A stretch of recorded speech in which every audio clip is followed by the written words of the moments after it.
Election అప్డేట్స్ను అందరికంటే ముందుగానే తెలుసుకోవాలంటే ఈరోజే ఆర్టీవీ లైవ్ యాప్ని మీ మొబైల్లో డౌన్లోడ్ చేసుకోండి. నమస్తే, వెల్కమ్ టు ఆర్టీవీ. ఆంధ్రప్రదేశ్లోని 175 నియోజకవర్గాల్లో అత్యంత ప్రతిష్టాత్మకమైన అత్యంత ఆసక్తిగా ఎదురుచూస్తున్న నియోజకవర్గం గుడివాడ. ఈసారి గుడివాడలో టీడీపీ బోని కొట్టబోతుందా, ఏం జరగబోతుందనే ఒక చర్చ జరుగుతున్న నేపథ్యంలో ఆఖరి ఘట్టానికి మరో 3-4 రోజుల సమయం మాత్రం ఉన్న నేపథ్యంలో ప్రస్తుతం కూటమి అభ్యర్థిగా గుడివాడ నుంచి పోటీ చేస్తున్న వెనిగండ్ల రాము ఉన్నారు. మాట్లాడదాం. సార్ నమస్తే. సార్ ఇంకొక ఆఖరి ఘట్టానికి 3 రోజులు 4 రోజుల సమయం మాత్రమే ఉంది. ఇప్పటి వరకు చేసిన ఎలక్షన్ అంతా ప్రచారంతో ఒక ఎత్తు అయితే ఇప్పుడు 3-4 రోజులు చేయబోయేది ఒకటి. ఎలా జరుగుతుంది ప్రచారం? ఎన్నికల్లో గెలుపుకు సంబంధించి మీరు ఎంత ధీమాగా ఉన్నారు? ఎన్నికల్లో గెలుపు అనేది ప్రజల ఇష్టం మీద ఆధారపడి ఉంటుంది. ప్రజలు నన్ను ఇష్టపడుతున్నారు, కనపడుతుంది అది. సో వాళ్ళకి క్లియర్గా చెప్తున్నా, నేను వచ్చిన ఒకే విషయం మీద, ఈ గుడివాడని మార్చుకోవాలి, ఈ గుడివాడ అభివృద్ధి కావాలి, గుడివాడ దారుణమైన పరిస్థితిలో ఉంది కదా అని ప్రజలందరూ ఏకీపిస్తున్నారు. ఇప్పుడు మీరు చూస్తుంటే గుడివాడకి అభివృద్ధి లేదు, అభివృద్ధి కావాలి అనేది 175 నియోజకవర్గాల్లో కంటే 175 నియోజకవర్గాల్లో గుడివాడలోనే ఎక్కువగా అనిపిస్తుంది. గుడివాడ అనగానే అభివృద్ధి లేదు అనేది ప్రతి ఒక్కరికి వెళ్ళిపోతాం. ఆ మెసేజ్ రీచ్ అయిపోయింది జనాలకి. వాళ్ళు కూడా అభివృద్ధి కోరుకుంటున్నారు అనేది కూడా మీకు ఎక్కడ చూసినా కానీ ఉంటుంది. గుడివాడ సార్ ఎలక్షన్ మొత్తం అభివృద్ధి మీద జరుగుతుంది. లేదు అనేది నేను చేయగలనని ప్రజలు విశ్వాసం వ్యక్తం చేస్తున్నారు. ఆల్రెడీ సంవత్సరాల నుంచి నేను చేసిన అనేక కార్యక్రమాలను బట్టి. సో నేను అవుతుందని అనుకుంటున్నాను. ప్రజలందరూ ప్రజల తరపున మనం పోటీ చేస్తాం, వాళ్ళే గెలిపించుకుంటారని నా ఉద్దేశం. అంటే కూటమి ఎంతవరకు మీకు బలాన్ని చేకూరుస్తుంది? అంటే గతంలో 2019లో టీడీపీ విడిగా పోటీ చేసింది, ఇప్పుడు కూటమి ద్వారా వస్తుంది. ఆ కూటమి బలం వెనిగండ్ల రాముకి ఎంత బలాన్ని చేకూరుస్తుందని నేను చెప్తాను. కూటమి బలం అంటే మీరు ఎక్కువగా జనసేన గురించి అడుగుతాను అనుకుంటున్నాను. జనసేన వారందరూ అలాగే బీజేపీ వారు కూడా ఎంతమంది అయినా కానీ వాళ్ళు కూడా పూర్తిగా మాకు సహకరిస్తున్నారు. మొదటి నుంచి ఉన్నారు. బీజేపీ, జనసేన కానీ మిగతా నాయకులందరూ శారదబాబు అని, మనకి చంద్రబాబు అని, ఇలా కాకుండా శ్రీకాంత్ అయితే సొంత తమ్ముళ్ళలాగానే ఉన్నాడు. శ్రీకాంత్ ఎక్కడ తేడా లేదు. అలాగే జగన్, ఇలాగే వెంకయ్య గారు, వాళ్ళు చాలామంది ఉన్నారు. అందరూ నాతోటి చాలా హ్యాపీగానే ఉన్నారు. అందరూ బాగా పనిచేస్తున్నారు. అందరం కలిపి రాజేష్ ఉన్నాడు, లేదు అలాగే శ్రీనివాస్ గారిని ఉన్నారు, డిఫరెంట్ పీపుల్, గంగాధర్ గారిని, ఎవ్రీబడి అందరూ వర్కింగ్. ముందు నుంచి నాతోటి బాగానే ఉన్నారు. నేనే అభివృద్ధి చేయగలనని భావించారు వాళ్ళు కూడా. సో జనసేన ఎప్పుడైతే వచ్చి కలిసిందో మాకు కూడా ఉత్సాహం హెవీగా పెరిగింది. వాళ్ళు ఎంతైనా కానీ జనసేనలో ఉండే ఉత్సాహం వేరే ఉంటుంది. అంత హార్డ్ కోర్ వీళ్ళు ఉన్నారు. అలాగే బీజేపీ వారు కూడా బాగా పూర్తిగా సహకరిస్తున్నారు. సురేంద్రన్ కానీ, రాజాబాబు గారిని కానీ అందరూ చాలా హ్యాపీగా ఉన్నారు. సార్, అంటే గుడివాడలో కొడాలి నానిని ఓడించాలనేది టీడీపీ టార్గెట్ ఫిక్స్ చేసుకున్న తర్వాత వెనిగండ్ల రాము వచ్చారా? టార్గెట్ ఫిక్స్ చేసుకో ముందే వెనిగండ్ల రాము గుడివాడకి వచ్చారంటే ఏం చెప్తారు? నేను గుడివాడ బాగు చేసుకోవాలనేది నా టార్గెట్. కొడాలి నాని టార్గెట్ కాదు. కొడాలి నాని వల్ల ఇలా అయిపోయింది అనేది. సో ఈ 20 సంవత్సరాల నుంచి ఇంత అభివృద్ధి లేకపోవడానికి కారణం ఏంటని ఆలోచిస్తే ఒక్కడు తగులుతాడు. ఇంకా వేరే వాళ్ళు ఎవరిని నిందించడానికి కానీ వేరే వాళ్ళ గురించి మాట్లాడాల్సిన కూడా అవసరం కూడా లేదు. ఎందుకంటే 20 ఏళ్ళుగా ఒకే ఒక వ్యక్తి ఉన్నాడు. ఎమ్మెల్యేనే కదా, సమగ్రాభివృద్ధికి ఎమ్మెల్యే ఒక్కడే కారకుడు. సో అలాంటి వ్యక్తి ఎందుకు పనికి రాకుండా కూర్చుని ఉన్నాడు.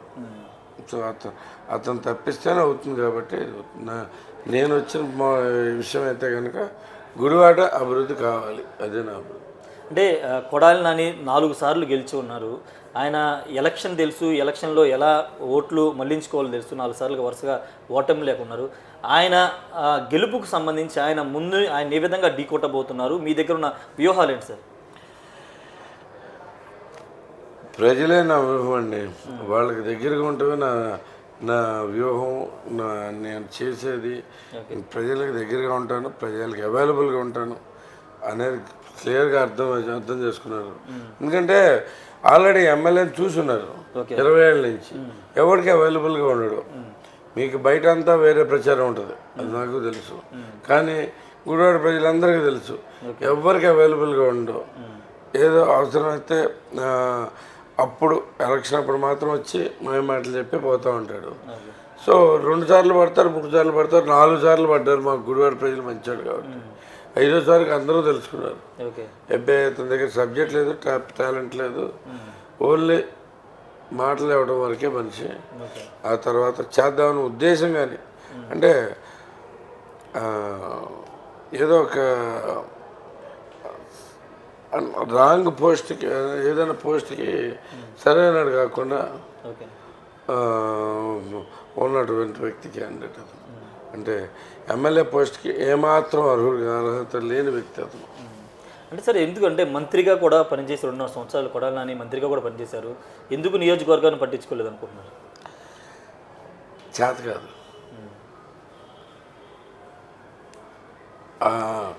అంత ఇంట్రెస్ట్ లేదు, జనాల మీద ప్రేమ లేదు. ఇదంతా ఒక ఎత్తు అయితే అతనికి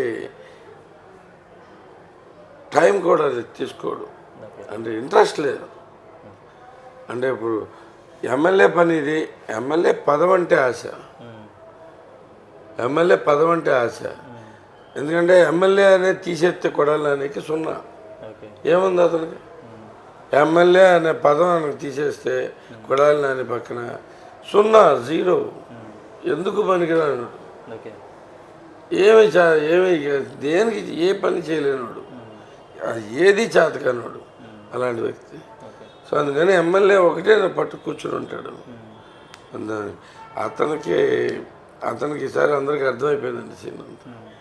సరే, అంటే అమెరికా నుండి వచ్చి ఇక్కడ పోటీ చేస్తున్న చాలామంది అటు గన్నవరంలో కానీ వంశీ కానీ చాలామంది చేసిన కామెంట్ ఏంటంటే ఎన్ఆర్ఐలు వస్తారు, ఓడిపోతే మళ్ళీ వెళ్ళిపోతారు, వాళ్ళకి రాజకీయాలు శాశ్వతం కాదని ఒక పదే కామెంట్ చేస్తున్నారు.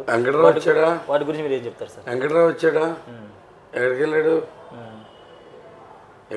అండి ఇక్కడ ఉన్నాడు. మరి ఎవరు చెప్తారు? అంటే వైసీపీ నేతలు ఈ పాయింట్ బాగా హైలైట్ చేస్తున్నారు. వాళ్ళు చెప్పేది దానికోసం చెప్తారండి.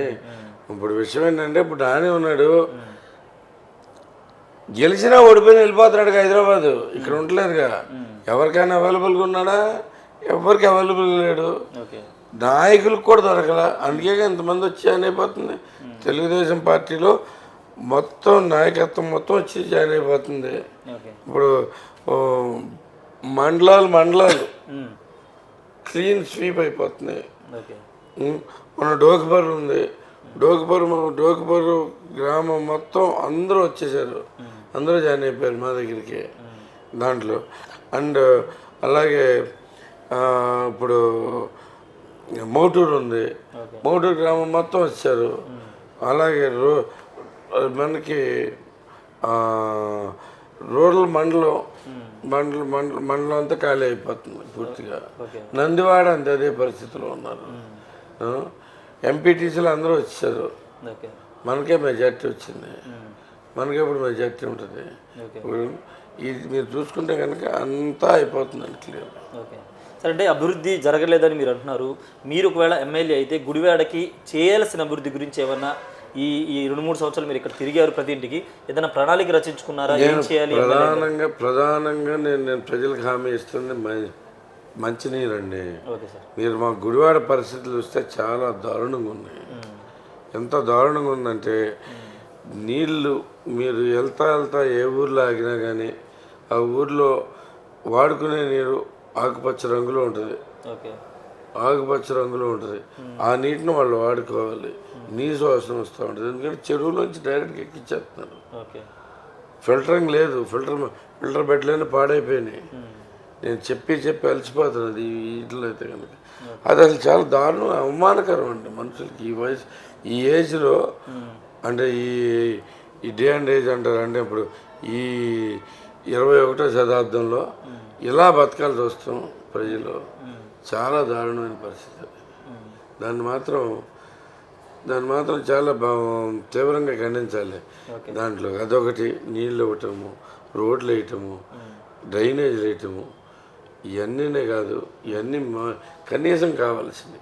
ఇది కాక 10,000 ఉద్యోగాలు గుడివాడకి తీసుకొస్తానని చెప్పి మాటిస్తున్నాను. సార్ అదే అడగబోతున్నాను. మీరు ఆల్రెడీ అమెరికాలో వచ్చి ఉన్నారు, అక్కడ నుంచి కంపెనీలు అంటే గుడివాడలో ఇప్పటి వరకు పెద్దగా బయట నుంచి కంపెనీలు రాలేదు, పరిశ్రమలు లేవని ఒక ఇది ఉంది. దాన్ని మీరు ఎమ్మెల్యే అయితే ఏ విధంగా ఫుల్ఫిల్ చేయబోతున్నారు? నేను అదే చెప్పింది, గుడివాడకి 10,000 ఉద్యోగాలు తీసుకొచ్చేట్టుగా నేను ప్లాన్ చేసుకుంటా ఉన్నాను. 10,000 ఉద్యోగాలు తెచ్చే పొజిషన్ అది. ఎడ్యుకేషనల్ హబ్ కింద గుడివాడ అయ్యే అవకాశాలు మంచిగా ఉన్నాయి. మంచి ఇన్స్టిట్యూట్ ఒకటి సెంట్రల్ ఇన్స్టిట్యూట్ ఒకటి తీసుకుని వస్తాము.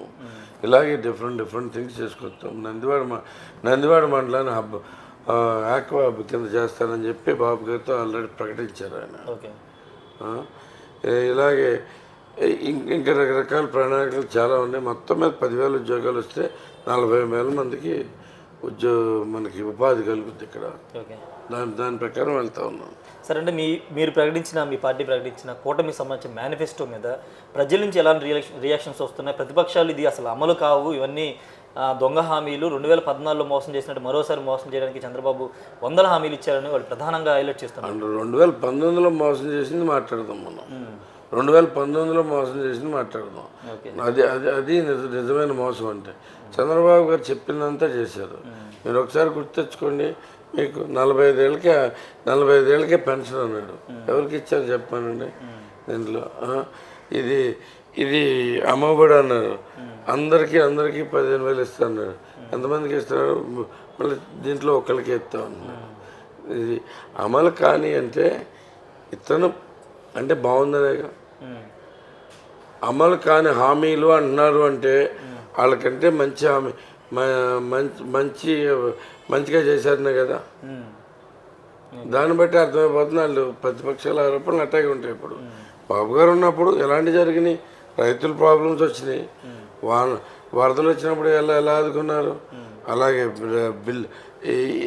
ఏది చూసుకున్నా కానీ ప్రతిదీ జరిగింది. ఎన్నో పథకాలు తీసేసి, వీళ్ళు ఉన్న పథకాలన్నీ తీసేసి, ఇంతకుముందు నడిచే పథకాలన్నీ తీసేసి ఒక పథకం మీద నడిపిస్తాను ట్రై చేశారు. ఎందుకంటే వాళ్ళు అభివృద్ధి చేయలేరు. వీళ్ళకి అంటే డెవలప్ చేయటము బాబు గారికి తెలుసు, సంపద పెంచడం బాబు గారికి తెలుసు. ఆయనకి తెలిసిందే అది. 2014లో అసలు ఆయన ఎందుకు అనుకున్నారు చంద్రబాబు గారిని? ఒకే ఒక దానితో, కొత్త రాష్ట్రం ఆయన ఒక్కడైతేనే చేయగలడు అనే ఉద్దేశంతో మనకు తీసుకు అలాగే ఆయన చూపించాడు. అది చూపించేదానికి జనాలు సుభిక్షంగా ఉండగానే ఆలోచనలు మారినాయి. ఏదో జగన్ వస్తాడు ఇంకేదో చేస్తాడని అనే ఉద్దేశంతో ఏదో భ్రమలో పడ్డారు. అందరికీ మబ్బులు ఇడిపోయింది. ఈసారి ప్రతి ఒక్కరికి సమంగా అన్యాయం చేశాడు ఈయన. సరే, అంటే ఇన్ని లక్షల కోట్లు బడ్జెట్ ఎక్కడి నుంచి తీసుకొస్తారంటే డెవలప్ చేయొచ్చు, కానీ మరి ఇన్ని లక్షల కోట్లు ఎక్కడి నుంచి చేస్తారనేది ప్రధానంగా వినిపిస్తున్నమాట. ఇప్పుడు ఉన్నదాంట్లో ఎంత ఉంది? ఇప్పుడు ఉన్నదానికి ఎంత ఉంది? ఇంట్లో నుంచి కేంద్ర ప్రభుత్వం నుంచి తీసుకొచ్చే ఎంత ఉన్నాయి? ఇలా అన్నీ లెక్కేసుకొని మీరు దాంట్లో ఇది ఒకటే లెక్కేస్తే సరిపోదు కదా. మనకి ఆల్రెడీ 2 లక్షల కోట్ల పైన ఉంది కదా మన బడ్జెట్ అంత ఉంది. వీళ్ళకేమో చేత కాదు, దోచుకునే దాని మీదకి ఎక్కువ వెళ్తూ ఉంటారు. ఏమైందంటే ఇంత అప్పు చేశారు. 15 లక్షల కోట్లు అప్పు చేస్తే దాంట్లో వీళ్ళు జనాలకి ఇచ్చింది 2 లక్షల కోట్లు. మిగతా డబ్బు అంతా ఏమైపోయింది? ఎక్కడికి వెళ్తుంది? ఏం అభివృద్ధి చేశారు? ఎన్ని ఉండాలి కదా చూస్తే కనుక. సరే, అంటే మీకు నియోజకవర్గానికి సంబంధించి ప్లస్ పాయింట్స్ ఏమనుకుంటున్నారు? మీరు ఇంటర్కాస్ట్ చేసుకున్నారు, ఖచ్చితంగా ఎస్సీ ఓట్లు కూడా మీ వైపు టర్న్ అయ్యే అవకాశం ఎంతవరకు ఉంటుంది? దానికి నేను సంబంధం ఉంది సార్. బేసిక్గా అది కూడా కీ పాయింట్గా చూస్తున్నారు చాలామంది. ఎవరైనా చూసుకుంటారో కానీ అన్ని ఈక్వేషన్స్ నేను పెళ్లి చేసుకుంది దీనికోసం కాదు, ఎప్పుడో చేసుకున్నాను పెళ్ళి. అయితే ప్రేమ వస్తే వచ్చొద్దు ఎవరికైనా కానీ. ఓకే, అంటే మీ వైపు నడుస్తున్నారా అనేది? అది నేను చేసిన బోళ్ళని పనులు చేసి పెట్టానండి. ప్రతి ఒక్కరికి నేను పనులు చేసి పెట్టాను ఇక్కడ. సంవత్సరం కాలంగా 2 ఏళ్ళు అవుతుంది ఆల్మోస్ట్ దగ్గర వచ్చి. నేను అందరికీ సమంగా ఇది చేసుకొచ్చాను. సో అందుకని నాకు అందుకని దగ్గర మేజర్గా. ఓకే సార్, ఇంకో క్వశ్చన్, అంటే కొడాలి నానికి 4 సార్లు ఓటేశారు. ఇప్పుడు వెనిగెల రాముకు ఓటు ఎందుకు వేయాలంటే ఏం చెప్తారు గుడివాడ ప్రజలు? కారణాలు?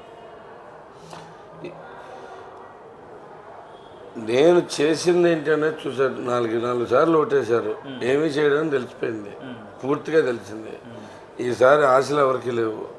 సో నేనేం చేయగలను అనేది కూడా దాంతోపాటు చూపించాను. ఏం చేయాలంటే ఏమీ లేకుండా సొంత డబ్బుతో కొన్ని వేల ఎకరాలు సేవ్ చేశాను. కొన్ని వేల మందికి భోజనాలు పెడతా ఉన్నాను. కొన్ని వేల మందికి అంటే అన్నా క్యాంటీన్ ద్వారా, అలాగే కొన్ని 2000తో పైగా ఉద్యోగాలు తెప్పించాను ఇక్కడ. నేను చేసినంత చేసి పెట్టాను. చాలా రోడ్లు వేసి పెట్టాను సొంత నిధులతో. చాలా రకాలుగా చేసుకుంటూ వచ్చాను. సో నేను నాకు చేయగలను అనే ఉద్దేశం ఉంది, ఈయనకు చేద్దామనే ఉద్దేశం ఉందని కూడా ప్రజలు గుర్తించారు. సరే, అంటే బయట ఒక సోషల్ మీడియా ఒక చర్చ జరుగుతుంది, గుడివాడలో కొడాలి నానిని ఓడించుకురా నీకు మంత్రి పదవి కూడా ఇస్తాను చంద్రబాబు మీకు హామీ ఇచ్చారండి. నాకేమో లేదండి అదేం లేదు. దాని గురించి అసలు మాటలే ఉండవు, డిస్కషన్లు ఉండవు. ముందు ఒకటే లక్ష్యం, గుడివాడ అభివృద్ధి నా లక్ష్యం. దానికి ఏది వస్తే అది తీసుకుని వెళ్తాను నేను. అంటే కొడాలి నాని ఇంతకుముందు ఒక కామెంట్ చేశారు, మిమ్మల్ని ఒకసారి కూడా ఇంతకుముందు కూడా అడిగాను, నన్ను ఓడించాలంటే అంతరిక్షం నుంచి వచ్చినా అమెరికా నుంచి వచ్చినా నన్ను ఓడించలేరు ఒక కామెంట్ ఆయన చేస్తున్నారు. ఏంటి ఆయన ధీమా అయింది అనుకుంటున్నారు? ఏమంటే ధీమా అనుకుంటానండి చెప్పేదానికి. అని చెప్పేదానికి సబ్జెక్ట్ అని ఉంటుందా? అది ధీమాగా కనపడుతున్నా మీకు, కామెడీగా ఉంటుంది. అది బ్రహ్మానందం మాట్లాడినట్టే ఉంటుంది. మధ్య మాట్లాడి మీరు నవ్వుతారా, మిమ్మల్ని నవ్వించాలా, చుట్టుపక్కల నవ్వించాలా, లేదు చదివిన వాళ్ళు నవ్వించాలా, ఇవన్నీ చేసేది ఎవరు చెప్పండి? కమేడియన్లో. ఆ కామెడీ చేసుకుంటూ ఉంటాడు. ఏదో మనీ సినిమాలో బ్రహ్మానందం లెక్క ఉంటుంది బేసిక్ గీతం చెప్పేయండి. ఫైనల్గా సార్ ఎంతవరకు కాన్ఫిడెంట్గా ఉన్నారు? ఎన్నికలు ఇంకా చాలా తక్కువ టైం ఉంది కాబట్టి ఎంతవరకు కాన్ఫిడెంట్గా ఉన్నారు, ఏం చెప్తారు? చాలా కాన్ఫిడెంట్గా ఉన్నాను, రిలాక్స్డ్గా ఉన్నాం, కాన్ఫిడెంట్గా ఉన్నాం, ఆనందంగా ఉన్నాం. నేను ఎంజాయ్ చేస్తున్నాను. పీపుల్ కలవటం ఎంజాయ్ చేస్తాను, వాళ్ళ సమస్యలు తీర్చడం ఎంజాయ్ చేస్తాను. తీర్చిన తర్వాత వాళ్ళు వచ్చి థ్యాంక్స్ చెప్పడం ఇంకా ఎంజాయ్ చేస్తాను. I'm doing my job. Sir ఇంకొక ప్రశ్న, లాస్ట్ ప్రశ్న, ఏమన్నా అంటే తెలుగుదేశం మీ టార్గెటే కాదు, తెలుగుదేశం పార్టీ టార్గెట్ కూడా గుడివాడ ఓడించాలి, ఖచ్చితంగా ఇక్కడ టీడీపీ జెండా వేయాలని తెలుగుదేశం పార్టీ స్ట్రాటజీ. మీకేమన్నా ప్రెషర్ ఏమైనా ఉందా? ఖచ్చితంగా గెలిపించాల్సిన సీటు కాబట్టి. ఖచ్చితంగా గెలుస్తాను కాబట్టి ఇచ్చారు కదన్నా ముందు సీట్ కూడా. సో ప్రెషర్ ఏమండి, స్పెషల్ ప్రెషర్ ఏమి ఉండదండి నాకు. నేను తీసుకోరు అసలు ప్రెషర్, పీపులే ఉన్నారు. ఇప్పుడు ప్రెషరింగ్ సిచ్యువేషన్ అంత ఏముందండి ఇక్కడ. బేసిక్గా తనకు స్పష్టంగానే ఉంది, వెరీ క్లియర్గా ఉంది. అతను ఓడిపోతున్నాడు, అతనికి అర్థమైంది. ఫ్రస్ట్రేషన్ అతని దగ్గర ఉండదు కానీ నా దగ్గర ఉండదు ప్రెషర్. సార్ ఇంకొక ప్రెషర్ ఉండదు. సార్ ఆర్టీవీ స్టడీలో కూడా మీరు గెలుస్తారని రిపోర్ట్ వచ్చింది, చూస్తుంటారు, ఏం చెప్తారు sir? Thank you very much అండి. మీరు కరెక్ట్గా స్టడీ చేశారని భావిస్తున్నాను. అయితే మీ అంచనాల కంటే ఎక్కువే సాధిస్తారని నా ఉద్దేశం. తప్పకుండా మీరు ఇచ్చిన అంచనాల కంటే చాలా ఎక్కువ వచ్చింది, తప్పకుండా చేస్తాను. Okay, thank you sir. మొత్తంగా అయితే ఖచ్చితంగా ఈసారి గుడివాడలో టీడీపీ గెలవబోతుందని చెప్తున్నారు. అంటే ప్రజల్లోకి వెళ్తుంటే ఆ మద్దతు కనబడుతుందని వెనిగెల రాము చెప్తున్నారు. Camera person ప్రసాద్తో Rayesh RTV Gudivada నుంచి. మరిన్ని వీడియోస్ కోసం ఛానల్ ని సబ్స్క్రైబ్ చేయండి, లేటెస్ట్ అప్డేట్స్ కోసం వాట్సాప్ ఛానల్ ని ఫాలో చేయండి, అండ్ లింక్ డిస్క్రిప్షన్ లో ఉంది.